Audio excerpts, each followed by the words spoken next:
यूजीसीच्या नियमानुसार विधी अभ्यासक्रमाची 3 वर्षाची पदवी 6 वर्षांपर्यंत आणि 5 वर्षाची पदवी 8 वर्षांपर्यंत पूर्ण करण्याची मुदत असते।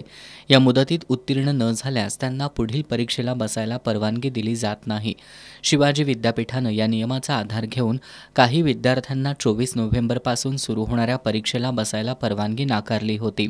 याविरुद्ध भारतीय कम्युनिस्ट पक्षाच्या मार्गदर्शनाखाली या विद्यार्थ्यांनी शिवाजी विद्यापीठाच्या मुख्य प्रवेशद्वारावर 12 नोव्हेंबरपासून आमरण उपोषणाला सुरुवात केली होती। मात्र यावेळी या विद्यार्थ्यांची दिशाभूल करून हे आंदोलन स्थगित केल्याचा आरोप संघटनेच्या वतीनं करण्यात आलाय।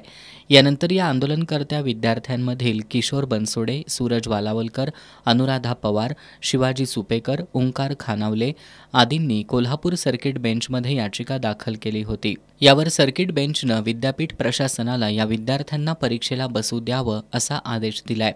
सोमवार सोडून इतर दिवशी परीक्षा असणारे विद्यार्थी सुद्धा याचिका दाखल करणार असल्याची माहिती भारतीय कम्युनिस्ट पक्षाचे ॲडव्होकेट अभिजित खोत यांनी दिली आहे।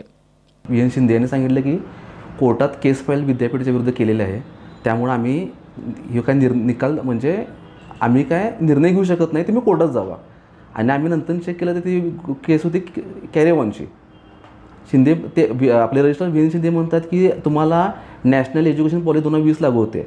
ॲक्च्युली 14-15ला ती आली 2020ला आणि विद्यार्थी 14-15, 16-17, 17-18, 18-19 हे विद्यार्थी आहेत। ह्यांना नॅशनल एज्युकेशन पॉलिसी 2016 लागत्या, काही विद्यार्थ्यांना 2016 लागत्या, काही विद्यार्थ्यांना 1992 लागत्या। त्यामुळं नॅशनल एज्युकेशन पॉलिसी 2020 लागू होत नाही, त्यामुळं त्या गोष्टीवर ते म्हणतात की तुम्हाला बसता येणार नाही।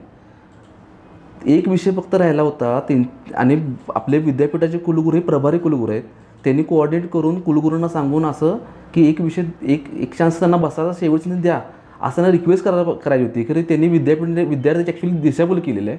आणि माननीय उच्च न्यायालयांचं मी खूप आभार मानतो की त्यांनी मानवतावादी हे करून ज्यांचं एक विषय राहिलेलं आहे, जे आता पिटिशनरमध्ये 8 विद्यार्थी आहेत त्यांना बसायला चान्स दिला। हा विजय फक्त सत्याचा विजय झालेला आहे। आणि बाकीचे जे विद्यार्थी राहिलेले आहेत त्यांची पण आता 1-2 दिवसात पिटिशन हायकोर्टमध्ये दाखल होणार आहे। आणि मला अशी पूर्ण खात्री आहे की त्यांना सुद्धा बसायला चान्स मिळेल। मला एवढं सांगायचं आहे की विद्यार्थ्यांच्या वतीनं ॲडव्होकेट अभिजित अडगुळे, विराज नलवडे, गिरीश मुजुमदार, शर्वरी टिपुगडे, तन्वी लाड यांनी युक्तिवाद केला, तर शिवाजी विद्यापीठाच्या वतीनं ॲडव्होकेट चेतन पाटील यांनी बाजू मांडली।